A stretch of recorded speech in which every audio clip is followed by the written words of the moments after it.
Secular பார்வையாளர்களுக்கு வணக்கம். நான் உங்கள் பரத் பேசிட்டு இருக்கேன். ஜூனியர் விகடன்ல விஜய் அவர்கள் சம்பந்தப்பட்டு சில முக்கியமான செய்திகள்லாம் வந்திருக்கு. அதை பத்தி தான் இன்னைக்கு நம்ம உங்ககிட்ட பேச போறோம். முதல் விஷயம் என்னன்னு பார்த்தோம்னா, ரீல்ஸுக்காக மாதம் 5 கோடி ரூபாய் செலவு பண்ணும் தாவேக்கா. ஏன் 5 கோடி ரூபாய் செலவு பண்றாங்க அப்படின்னா, நம்ம எல்லாருக்கும் ரொம்ப நல்லா தெரியும். சமீபத்தில் நடந்து முடிஞ்ச சட்டமன்ற தேர்தலில் தாவேக்கா அப்படின்ற ஒரு கட்சி, அதுவும் விஜய் அவர்கள்லாம் ஒர்க் ஃப்ரம் பாலிடிக்ஸ் அப்படின்ற ஒரு விஷயத்த கையில் எடுத்து வீட்டுல உட்காந்துக்கிட்டு நோகாம, இந்த ஒரு மங்காத்தா படத்துல கூட சொல்லுவார்ல அஜித், ஓடாம ரன் எடுத்தோம் ஆடாம வின் எடுத்தோம்னு, அதே மாதிரிதான்.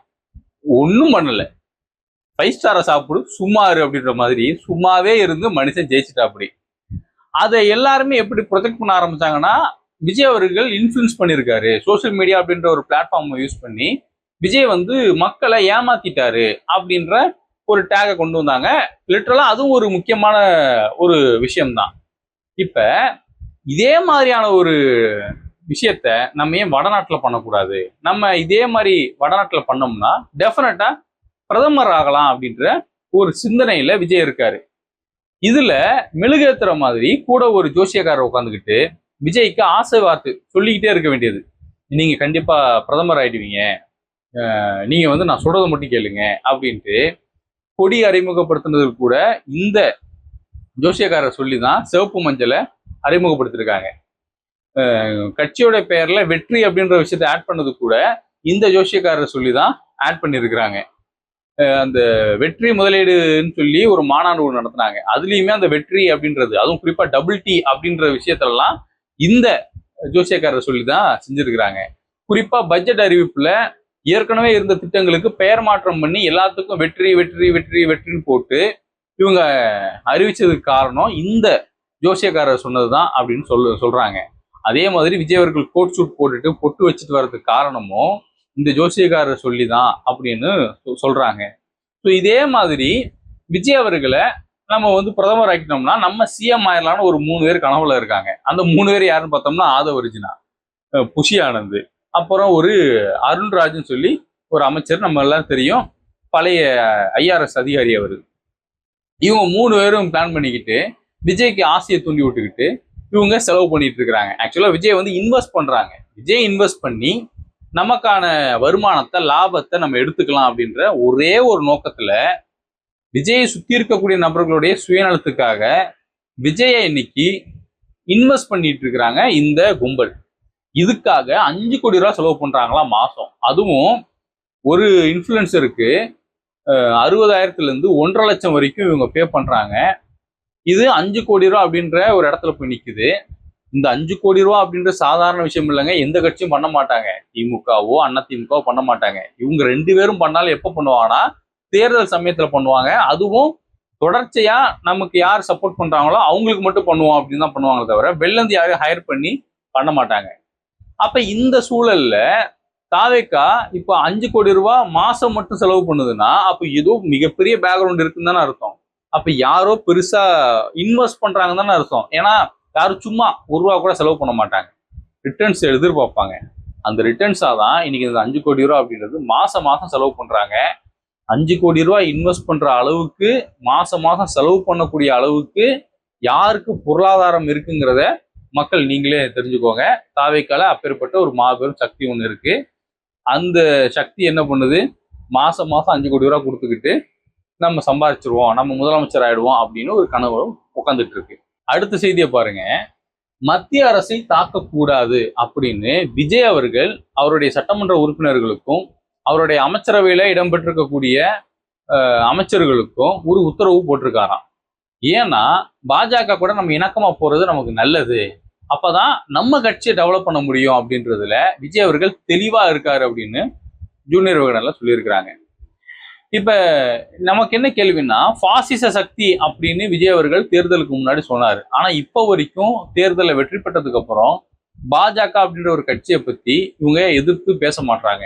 குறிப்பா வன்னியரசு அவர்கள் சட்டமன்றத்துல ஒன்றிய பாஜக அரசாங்கம் அப்படின்னு குறிப்பிட்டு சில விஷயங்கள் பேசினதை ஆதவர்ஜுனா எந்திரிச்சு சொல்றாரு, இந்த விஷயத்த அவை குறிப்புல நீக்கணும் அப்படின்னு சபாநாயகருக்கு வேண்டுகோள் வைக்கிறாரு.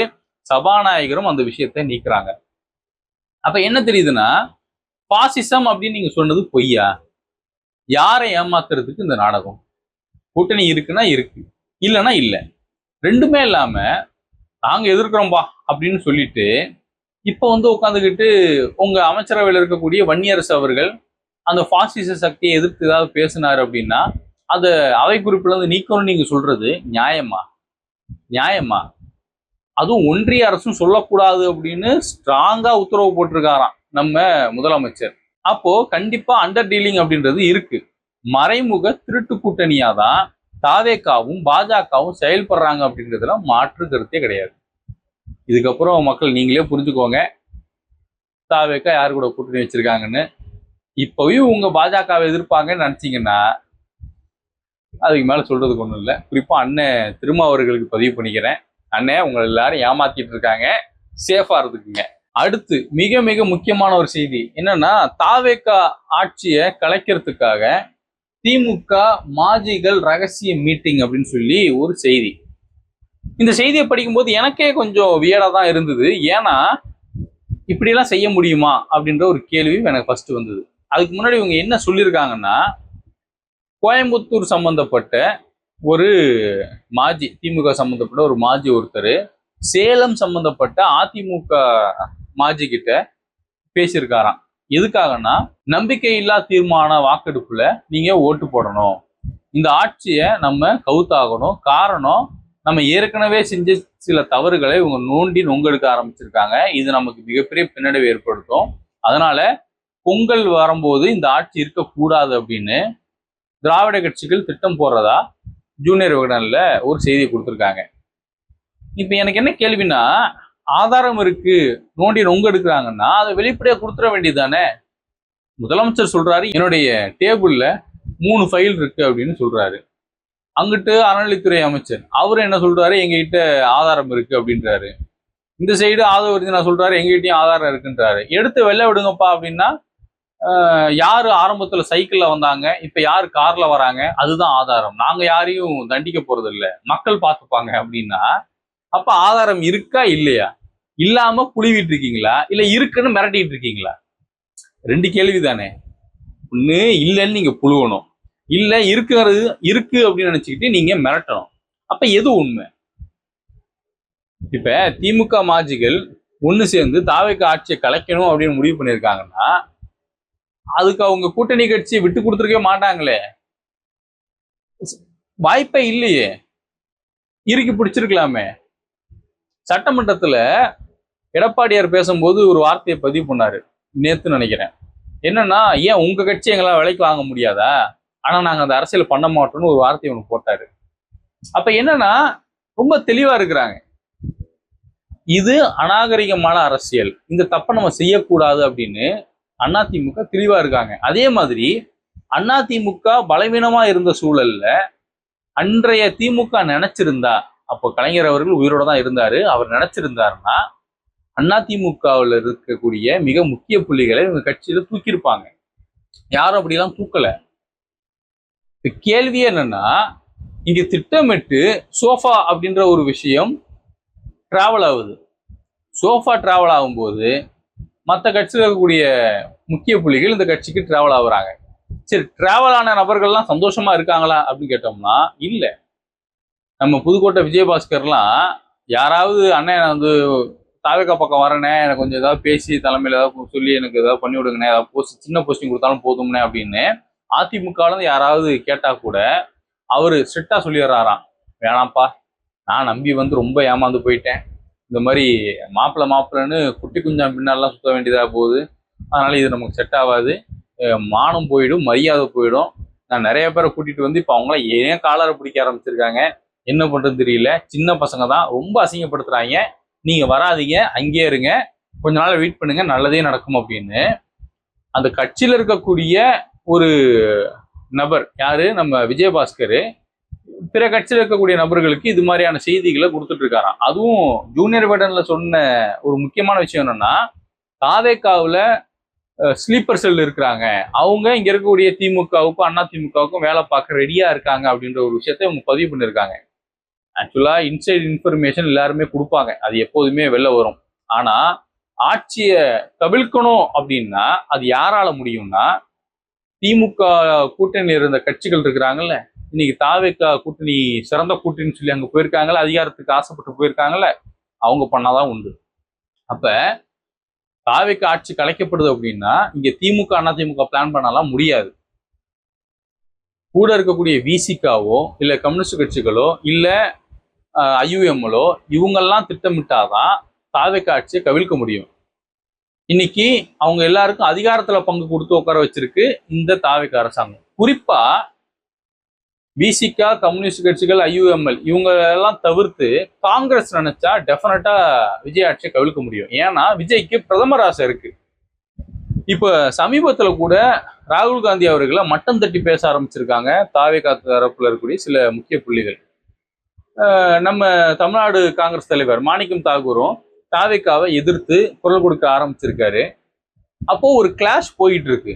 காங்கிரஸுக்கு ஒரு பயம் இருக்கு, நம்மளை தானே பிரதமர் வேட்பாளராக அவங்க அறிவிக்கணும், ஆனா நம்மளை சொல்லாம நம்ம ஒரு தேசிய கட்சியா இருக்கக்கூடிய நம்மளை மதிக்காம விஜயை முன்னிறுத்துறாங்களே, இது தப்பு, அவங்களுக்கு பாடம் புகட்டணுன்ற ஒரு மைண்ட் செட்ல காங்கிரஸ் உட்காந்துட்டு இருக்கிறாங்க. இதே சூழல்ல விஜய் அவர்கள் தமிழக வெற்றி கழகத்தை கேரளாவில கொண்டு போய் லான்ச் பண்றதுக்கு பிளான்ல இருக்காரு. அங்க ஒரு நடிகரை தான் அவங்க கொண்டு வர போறதாகவும் ஒரு தகவல் போயிட்டு இருக்கு. இதே மாதிரி கர்நாடகா அப்புறம் இருக்கக்கூடிய மற்ற மாநிலத்திலையும் நம்ம கட்சியை டெவலப் பண்ணிடுவோம், அப்பதான் தேசிய கட்சியை உருவெடுக்க முடியும், தேசிய அணியில மூன்றாவது ஒரு பெரிய அணியை நம்ம ஒன்று உருவாக்குவோம் அப்படின்னு ஒரு மனப்பான்மையில தாவேகா தரப்பு முக்கிய புள்ளிகள் இருக்கிறதாகவும் விஜயும் பிரதமர் ஆசையில் இருக்கிறதாகவும் தகவல் தொடர்ந்து வந்துகிட்டு இருக்கு. அப்ப என்னன்னா இங்க ஆட்சி கவிழ்ப்பு அப்படின்னு வந்ததுன்னா அது திமுக அதிமுக நினைச்சா பண்ணவே முடியாது. இவங்க வேணா சொல்லலாம், ஆனா அவங்களால பண்ண முடியாது. அப்படி பண்ணணும்னு நினைச்சாங்கன்னா அது தாவேகா கூட கூட்டணி இருக்கக்கூடிய காங்கிரஸ் நினைச்சாலோ இல்ல மற்ற சில்லறை கட்சிகள் நினைச்சா மட்டும்தான் முடியும். அப்ப தாவேகா ஆட்சி கலைக்கப்படுதுன்னா அதுக்கு மிக முக்கியமான காரணம் காங்கிரஸ் மற்றும் கூட்டணி கட்சிகள் தான், திமுக அதிமுக கிடையாது. இவங்க வேணா சொல்லலாம், அவ்வளவுதான். அதை தாண்டி வேற ஒன்றும் நடக்காது. மக்கள் புரிஞ்சுக்கோங்க, இங்க அரசியல் அப்படின்றது எவ்வளவு ஆழமா எந்த அளவுக்கு இவங்க யோசிக்கிறாங்க அப்படிங்கிறத நீங்க புரிஞ்சுக்கோங்க. தாவேகா அரசாங்கத்தினுடைய இந்த ஆட்சி அப்படின்றது எப்படி இருக்கு அப்படிங்கிறத கமெண்ட்ல பதிவு பண்ணுங்க. மக்கள் கருத்து தான் நாளைய தீர்ப்பு. அதனால உங்க கருத்துக்களை தினந்தோறும் நீங்க பதிவு பண்ணுங்க, ஒன்றும் தப்பு இல்லை. நீங்க கமெண்ட்ல என்கிட்ட கேட்கணுங்கிற நினைக்கக்கூடிய கேள்விகளை கேளுங்க, அதுக்கான வீடியோவை நான் அடுத்தடுத்த நாட்கள்ல நான் பதிவு பண்றேன். நீங்க கேள்வி கேளுங்க, நான் பதில் சொல்றேன். அதுக்கான ஒரு கொஸ்டின் அண்ட் ஆன்சர் அப்படின்ற ஒரு செக்ஷனை நம்ம வச்சுப்போம். என்னோட இணைந்திருக்கும் அனைத்து உறவுகளுக்கும் நன்றி.